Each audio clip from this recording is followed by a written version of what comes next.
ఆదిలాబాద్ జిల్లా నేరడిగొండలో పర్యటించారు మాజీ మంత్రి కేటీఆర్. జిన్నింగ్ మిల్లుల్లో పత్తి, సోయా కొనుగోలును పరిశీలించిన కేటీఆర్ రైతులెవరూ అధైర్యపడవద్దని ధైర్యం చెప్పారు.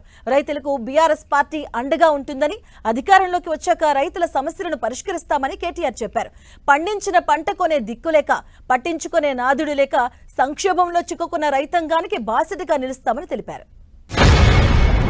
మన ప్రభుత్వం ఉన్నప్పుడు ఇదే అధికారులు, ఇదే సీసీఐ, కానీ ఆ రోజు 20% ఉన్నా, 22% తేమ ఉన్నా ఆ రోజు కొనిపించింది కేసీఆర్ గారి ప్రభుత్వం.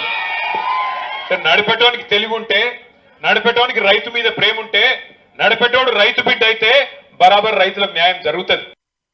మనం వీడికి వస్తున్నామని తెలుసుకొని వ్యవసాయ మంత్రి గారు ఏదో వీడియో కాన్ఫరెన్స్ పెట్టినా అంటాడు.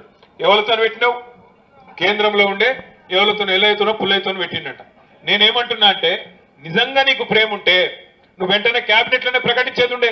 నష్టపోయిన రైతులందరికీ ప్రభుత్వమే బరాబర్ అతివృష్టి వల్ల, అధిక వర్షపాతం వల్ల ఇలా నష్టపోయిన ప్రతి రైతుకు ఎకరానికి 20,000 రూపాయలు ఇస్తానని దమ్ముంటే చెప్పేది ఉండే.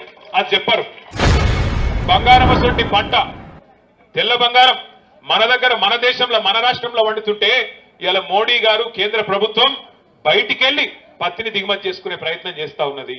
ఎందుకు మనకి ఇవన్నీ పెట్టిర్రు?